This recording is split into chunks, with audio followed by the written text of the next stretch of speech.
Okay, everybody, so we're back. So looking again at page 191, 192, we're going to try problem number 40 here. So we have the cotangent squared of theta times 1 plus the tangent squared theta. When you are simplifying identities, there's a lot of different ways that you can go about doing it. Sometimes, you recognize something and go one way. Sometimes you recognize something different and go another way. So for each one of you here, you might simplify this a little differently. One of the things I recognize here is that I have 1 plus tangent squared of theta.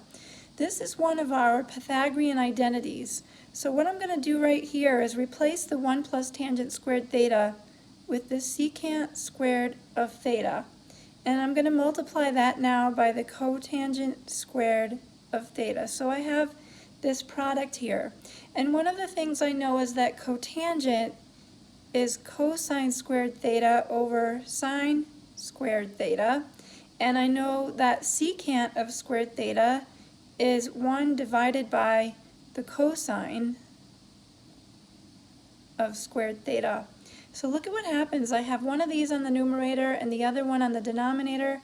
They nicely cancel each other out, and I'm left with 1 divided by the sine squared of theta, which ends up being cosecant squared of theta. So this up here is equivalent to cosecant squared of theta. So let's try another problem here. Let's try number 43. So 43 is 1 minus the cosine of theta times 1 plus the secant of theta. Okay, so let's see about what we're thinking of here. When I notice parentheses, especially with binomials in them, I think about multiplying it out or foiling it out. So we can do double distributive here. So 1 times 1 is 1. 1 times secant of theta is secant of theta. Negative cosine of theta times 1 is negative cosine of theta.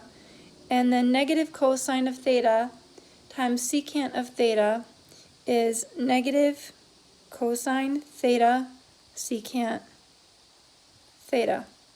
So I can't really do anything with this right yet. I can't really do anything with this or this yet, but I could do something here. So I'm going to rewrite the 1 plus secant of theta minus the cosine of theta. And I'm going to change the secant of theta over here into 1 divided by cosine of theta. And so what I notice here now is that these two things cancel out and become 1. So writing again, 1 plus secant of theta minus the cosine of theta minus 1. So what do we know about 1 minus 1? They cancel out. And what we're left with here is secant of theta minus the cosine of theta. And that's pretty much as simple as we can get here.